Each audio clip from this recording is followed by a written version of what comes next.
wasiir ahmiyadda shirkan oo ahaa iyo qodobada ka soo baxay iyo talada guud ahaan aad ka aragteen in ka qayb galaya aqoon-yahanada ay ka tahay shirkan wuxuu ahaa shir aad iyo aad muhiim u ah waxa noocii kii ugu horeeyay noociisa ah 720 sano ilaa intii Soomaalidu ay maaragtay kufkaan ay ku jirtay buu ahaa waxa la isaga yimi adduunka geesihiisa kala gedisan aqoon-yahan badan baa Yurub iyo Ameerika ka yimi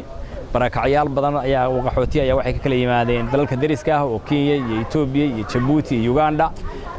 xiriyaha qaxootiga iyo kaamka qaxootiga ee maamul goboleedyada dhan baa laga yimi wasaaradda iyo hay'adda qaranka ayaa shirkan soo qabanqaabisay oo kaashanaysa UNHCR-ta wuxuu ahaa shir aad iyo aad muhiim u ah waxa looga hadlayay dhibaatada qaxootiga barakacyaasha iyo dadka soo laabanaya ama khasabka lagu soo celinayo dibadaha ka soo noqonaya waxaan looga hadlayay sidii loogu helaa xal waara oo ka gedisan in raashin la siiyo oo bahalkii daawo la siiyo oo degdegta waa loo baahan yahay raashin degdegta waligeed baa loo baahnanaya laakiin waxa loo baahan yahay xal inta ka dibsay baa loo baahnaa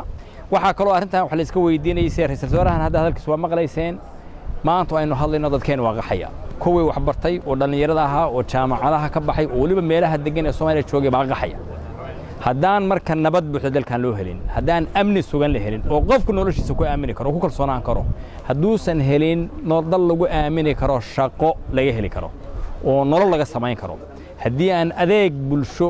la helin dadka kuwa joogaana waa qaxaya kuwaasna lama soo celin karayo mas'uuliyadda dhabta ah marka waxa weeye in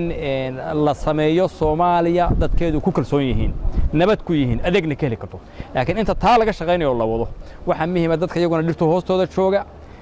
xiriyaha qaxootiga ee 30 sano hoos jooga dadkii gacanta ku hayay ay ka daaleen adduunka oo dhan laga nacay inaan u naxno dadkaas waa hooyooyin waa caruur waa odayaal gacan bay u baahan yihiin marka taasna waxay ahayd iyadana in siyaasad laga yeesho oo iskaashi laga yeesho kaalinta ay qaadanayso dawladda dhexe markay la macaamilayso dalalka dadkeena u qaxeen iyo marka la dejinayo iyo qaabka lagu wada shaqeynayo oo dawlad goboleedyadu iyo dhulka ay ku soo degayaan gacan loo siin lahaa wada shaqeyntii dawladda dhexe dawlad goboleedyada iyo hay'adaha internationalka ee hawlahan ka shaqeynaya si taana loo xoojin lahaa waxa la isla qaadatay maalinta 30ka bisha August inay tahay maalin loo asteeyay maalinta qaxootiga oo macnaheedu tahay in maalintaas la soo baxo la dhageysto